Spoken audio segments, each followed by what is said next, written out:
হে বিদ্রোহী বীর, তুমি চির উন্নতশীল, তোমারে চিনিছে যে এ সমাজের চিন্তায় চেতনায়, দ্রোহে বিদ্রোহে বেগে আবেগে, যুগে হুযুগে তাহারে কে বুঝে, তাহারে কে মুছে, তাহারে কে মুছে। তারপরেও কাজী নজরুল ইসলাম বলেছিলেন যে যবে উৎপীড়িতের ক্রন্দন রোল আকাশে বাতাসে ধ্বনিবে না, অত্যাচারীর খড়গ কৃপান ভীম রণভূমি রণিবে না, বিদ্রোহী রণক্লান্ত আমি সেই দিন হব শান্ত। স্যার একটা কথা বলেছেন যে তোমরা আমার, তাকে বলা হয়তো, কেউ তাকে বলতে তার কবিতায় কোনো উচ্চ মার্গের দর্শন নেই, তিনি নির্দিষ্ট একটা যুগে আবির্ভূত হয়েছেন, তিনি একটা যুগের কবি। কেউ বলেন তিনি হুজুগে কবিতা লেখেন, তিনি হুজুগের কবি। আবার কেউ কেউ বলেন তিনি যুগ এবং হুজুগের কবি। কাজী নজরুল ইসলাম বললেন, পরোয়া করিবা বাঁচি না বাঁচি, যুগের হুজুগ কেটে গেলে মাথার উপর জ্বলেছেন রবি, রয়েছে সোনার শত ছেলে, প্রার্থনা করো যারা কেড়ে খায় ৩৩ কোটি মুখের গ্রাস, যেন লেখা হয় আমার রক্ত লেখায় তাদের সর্বনাশ, তাদের সর্বনাশ, তাদের সর্বনাশ। তাহলে যুগ হুজুগ যাই বলো না কেন মেনে নেবো, কিন্তু এক জায়গায় মানবো না। প্রাবন্ধিক একেবারে তার জীবনের ধারাবাহিকতা আলোচনা করতে গেলে কারাগার থেকে একেবারে শেষ প্রান্তে এসে যে প্রসঙ্গটা এনেছেন সেটা হচ্ছে সঙ্গীত জীবন। নজরুলের সঙ্গীত জীবন বাদ দিয়ে কোনোদিন সমৃদ্ধ প্রবন্ধ হতে পারে না। আর স্যার সেই কাজটা অত্যন্ত সার্থকতার সাথে করেছে। আমার কথা নয়, বিখ্যাত নাট্যকার ডিএল রায়, দ্বিজেন্দ্রলাল রায়ের পুত্র দিলীপ কুমার রায়, উপমহাদেশের বিখ্যাত সঙ্গীতজ্ঞ, তিনি বলেছেন কাজী নজরুল ইসলাম শুধু বাংলাদেশে নয়, সারা পৃথিবীর ইতিহাসে যদি 10 জন শ্রেষ্ঠ গীতিকারের নাম করা হয়, কাজী নজরুল ইসলাম একজন।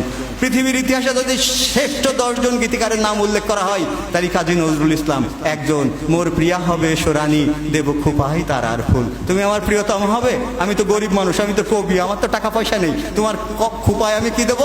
আকাশের থেকে তারা নিয়ে ফুল বেড়ে খোপা বেঁধে দেবো। কর্ণে দুলাবো তৃতীয়া তিথির চৈতি চাঁদের দুল, চৈত মাসে 3 দিনের যে চাঁদ উঠেছে সেইটা নিয়ে এসে তোমার কানের দুল বানিয়ে দেবো।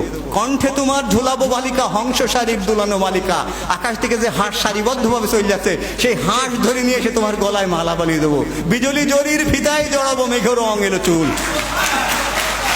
বিজলি জরির ফিতায় জড়াবো মেঘের রং এলো চুল। আকাশে বিদ্যুৎ চমকায়, বৃষ্টি হয়ে যাওয়ার পরে ছোট ছোট ছোট ছোট বিদ্যুৎ চমকায়, ওই ফিতে নিয়ে এসে তোমার মেঘের মতো যে কালো এলো চুল আছে তাই বেঁধে দেবো। এর চেয়ে রোমান্টিকতা কি থাকতে পারে?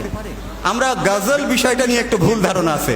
আমরা বলি না এবার গজল পরিবেশন করবেন অমুক, আসলে গজল হামদ নাতে রসুল শানে খুদা, শানে খুদা হচ্ছে হামদ, আর নাতে রসুল রসুলকে স্মরণ করে যেটা লেখা হয়। আর গজল হচ্ছে আরবি, ফার্সি, উর্দু, হিন্দি শব্দ সমন্বয়ে যে গান রচনা করা হয় সেটাই হচ্ছে গজল। আর এই গজল 1926 সালে প্রথম রচনা করেছিলেন কাজী নজরুল ইসলাম।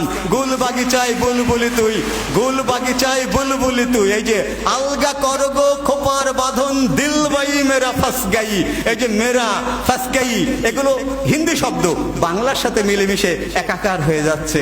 তারপরে পদ্মার ঢেউরে মোর শূন্য হৃদয় পদ্ম নিয়ে যা, চোখ গেল চোখ গেল কেন ডাকিস রে, চোখ গেল পাখি, অথবা মোর ওই যে মোরা আর জনমে হংস মিথুন ছিলাম, ছিলাম নদীর ধারে, যুগল প্রেমে এসেছি গো আবার মাটির ঘরে। ইরাগিনী বেনুবিনী গান গাওয়া, আমি আকুল নিদাঘতে আসা, আমি রৌদ্রে রুদ্র রবি, আমি মরুণীর ঝড় ঝড় ঝড়, আমি শ্যামলী মাছায়া ছবি, আমি তুরি আনন্দে ছুটে গেলে একে উন্মাদ একে উন্মাদ, আমি সহসা আমারে চিনেছি আমার খুলিয়া গিয়েছে সব পথ। কে বলেছে কাজী নজরুল ইসলামের কবিতায় দর্শন নেই? আমি সহসা আমারে চিনেছি আমার খুলিয়া গিয়েছে সব বাদ।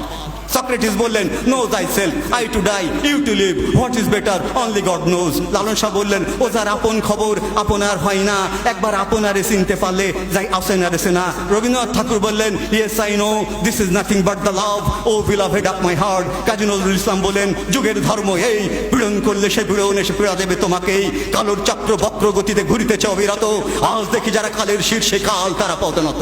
এর চেয়ে দর্শন সমৃদ্ধ কথা কি আর থাকতে পারে? আমার আপনার চেয়ে আপন যে আমি খুঁজি তারে আপনার। এই যে মরমিবাদ, এই যে সুফিজম, এই যে মিস্টিসিজম, সমস্ত কিছুকে তিনি আয়ত্ত করেছিলেন। তিনি প্রেমের কবি, তিনি তারুণ্যের কবি, তিনি বিদ্রোহের কবি, তিনি বিপ্লবের কবি, তিনি অসাম্প্রদায়িক চেতনার কবি, তিনি স্বাধীনতা সংগ্রামী, তিনি বিপ্লবী। একটি মানুষের মধ্যে অসংখ্য গুণের সমন্বয় যদি পৃথিবীতে কোনো কবির থেকে থাকে তাহলে একমাত্র কাজী নজরুল ইসলাম। তিনি পৃথিবীর ইতিহাসে একমাত্র কবি যিনি সশ্রম কারাদণ্ড ভোগ করেছেন 1 বছর। লাঠিমার ভাঙড়ে তালা, যত সব বন্দিশালায় আগুন জ্বালা, আগুন জ্বালা ফেলু পাড়ি। এই শিকল পড়া ছল মোদের, এই শিকল পড়া ছল, এই শিকল দিয়েও শিকল তোদের করবে রে বিকল। এই সমস্ত গান গেয়ে তিনি বিদ্রোহ এবং বিপ্লবের দামামা ছড়িয়ে দিয়েছিলেন। চমৎকার একটি প্রসঙ্গ উপস্থাপন করা হয়েছে যে নজরুল ইসলাম বাংলা কবিতায় যে অসম্ভব শব্দ সম্ভারকে সৃষ্টি করেছে। বাংলা সাহিত্য, বাংলা শব্দ ভাণ্ডার অনন্তকাল ধরে তার ঋণ শোধ করতে পারবে না। বাজিছে দামামা বাদরে আমামা শির উঁচু করি মুসলমান, দাওয়াত এসেছে নয়া জামানায় ভাঙা কেল্লায় ওড়ে নিশান। একটাও বাংলা শব্দ নেই, সব আরবি ফার্সি শব্দ।